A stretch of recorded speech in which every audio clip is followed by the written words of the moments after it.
Bonjour à toutes et à tous, bienvenue sur TV Vendée pour la Vendée en direct. Bonjour aussi à notre invitée Céline, merci. Bonjour, merci d'avoir accepté notre invitation. Vous travaillez pour Polénise et ensemble on va d'abord discuter, rappeler un petit peu le contexte. Polénise, vous êtes un petit peu chargé de nombreuses choses, notamment du naturel et surtout bien de faire attention à la prolifération de certaines espèces envahissantes.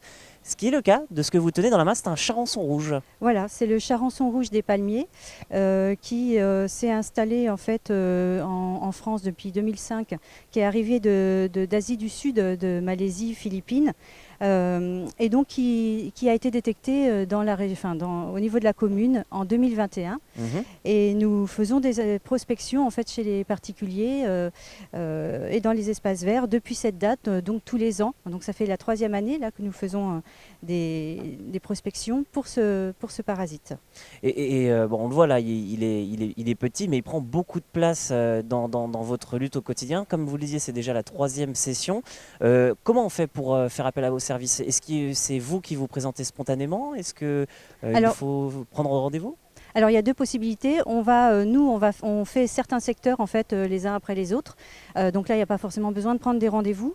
Et puis les gens peuvent se signaler auprès de la mairie et auprès de nos services. Donc on a un numéro pour que les gens puissent nous contacter. Et donc Bien après on rappelle les personnes quand on vient faire les prospections pour prendre des rendez-vous afin qu'ils soient présents. Qu'est-ce qu'on sait sur cet animal, le charançon rouge? Donc c'est un coléoptère, on le verra tout à l'heure, c'est pas forcément ce charançon rouge qui pose problème, c'est plutôt ses larves.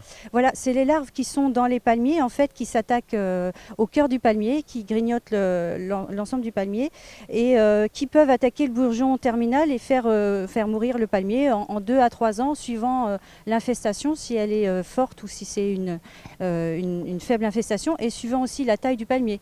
Plus le palmier va être petit et plus les dégâts vont être importants. Donc la mission, si je comprends bien, c'est surtout de savoir s'il y a des charançons rouges dans le coin, en local, mais une fois bien ce diagnostic posé, j'imagine que le but est d'éviter sa prolifération puisque c'est une espèce exotique envahissante. Voilà, donc si un palmier est détecté contaminé, donc il y a plusieurs choses à faire. Déjà, c'est voir l'infestation, le niveau d'infestation, et puis il y a des traitements à réaliser qui peuvent, en fonction de l'infestation, toujours détruire un maximum de larves et d'adultes. Mais si l'infestation est trop forte, il faut supprimer le palmier et le broyer sur place pour éviter la prolifération des larves et des adultes. Parce que c'est souvent ce qui se passe en général, c'est plutôt les mouvements, on va dire, anthropiques qui favorisent l'apparition d'une espèce dans un endroit où elle ne devrait pas être et sa prolifération ensuite. Voilà, donc il vient en fait par la plantation de palmiers qui peuvent être contaminés. Ça se voit pas, l'infestation se voit pas dans les premiers mois en fait et même dans les premières années. C'est au bout de 2 à 3 ans qu'on peut voir l'infestation avec des symptômes déjà sur les palmiers, mais c'est pas facile à détecter. Alors vous avez un morceau d'écorce dans la main. Je vais vous prendre le charançon rouge pour vous libérer un petit peu. Donc, dites-nous. Voilà, on voit ici les galeries que peut faire au niveau des palmes les larves. Et c'est ça déjà qu'il faut surveiller au niveau de vos palmiers. Donc les espèces les plus sensibles, ce sont les palmiers des Canaries, donc les Phoenix canariensis, comme on a un exemple là, juste derrière nous, et les palmiers dattiers, Phoenix dactylifera, mais il y en a assez peu dans la région. Il y a aussi les Washingtonia, qui sont des espèces plus sensibles. Après, on a des espèces comme les Trachycarpus, comme on a ceux-là, les Camerops humilis, qui peuvent être aussi attaqués, mais ce sera plutôt, ils seront attaqués dans un 2e temps si on a une forte infestation. D'accord. Voilà.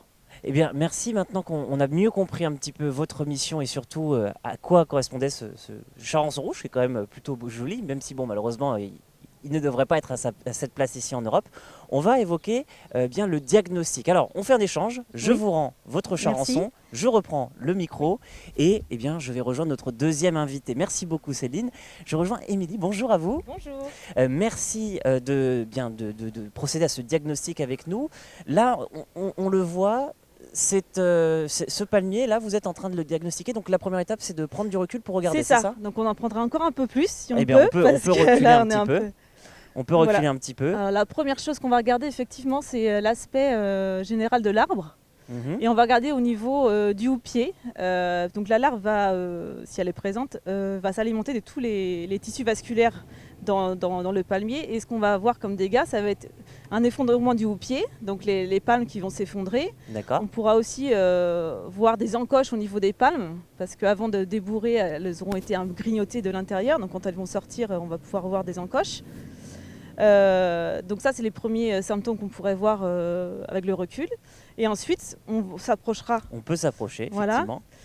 Et ce qu'on va pouvoir regarder, c'est au niveau des rachis, s'il y a des encoches, des points de ponte. D'accord. On peut aussi avoir de la sciure, en fait, au sol. Mhm. Et puis, en fait, quand la larve va se nourrir de l'intérieur, on peut avoir des suintements qui sont très forts, une odeur très forte. D'accord. Donc c'est aussi un symptôme. Et ces points de ponte, éventuellement, c'est qu'on voit vraiment des espèces d'œufs ou qu'est-ce Ah qu'on non, peut non, voir? Non, c'est ouais. des trous en fait. C'est juste des trous. Ce sera juste des trous. Comme on a pu voir. De quelle circonférence à peu près? Alors, on le on sait en ou a. pas trop? Ah, on Voilà. a heureusement Céline qui Voilà. est revenue. Donc ça, Vous voyez, c'est c'est des un trous point de comme ponte. ça. Ok, effectivement, Donc c'est alors tout pour petit. les voir, vous voyez, il faudrait vraiment, si on peut, ce qu'on fait, c'est qu'on essaye de voir si ça bouge. D'accord. Si ça bouge, on peut essayer d'en retirer. Ok. Et du coup, on pourrait observer de l'autre côté, voilà, des trous.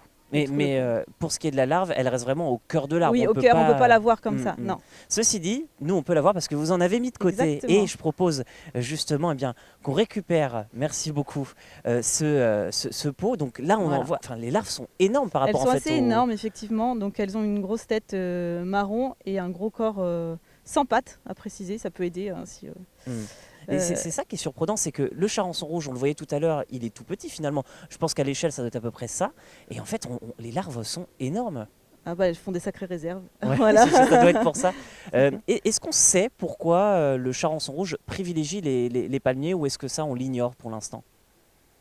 Bah, c'est son hôte principal. Il a Oui. besoin d'un palmier pour faire son cycle. Donc, Oui, c'est pas, je veux dire, ça permet pour les, Ouais. les citoyens de rester rassurés. C'est pas un animal qui va qui d'un va attaquer coup, d'autres plantes, d'autres c'est familles ça. de plantes. Non. Ok, Mm. mais c'est bon à savoir. Voilà. Est-ce que vous avez un dernier conseil avant qu'on ne referme cette émission sur cette lutte et sur ce qu'on peut faire pour découvrir les Bah, charançons? ce qu'il faut savoir, c'est le cycle il peut être assez long. Donc l'infestation peut être latente. On peut avoir des mois, des années sans symptômes. Donc c'est intéressant quand on sait voilà, qu'il y a des foyers qui ont été, comme ici au Sable d'Olonne, détectés, d'observer encore pendant 1 année, 2 ans, 3 ans ces palmiers dans son jardin. Donc toujours rester attentif, c'est le mot d'ordre. Et vous appeler si on a un petit Voilà, doute. ne pas hésiter. Eh bien, merci en tout cas, Émilie, d'avoir accepté notre invitation. Et merci à vous d'avoir suivi cette Vendée en direct. N'hésitez pas, si vous avez un doute sur la qualité de votre palmier, s'il est peut-être infesté par le charançon rouge, vous pouvez bien sûr retrouver toutes ces informations sur notre site internet. Et sachez que Grégoire de Châtillon, l'automne dernier, avait fait un petit reportage. Vous pouvez également le retrouver sur notre site. Merci à vous et bonne journée sur TV Vendée.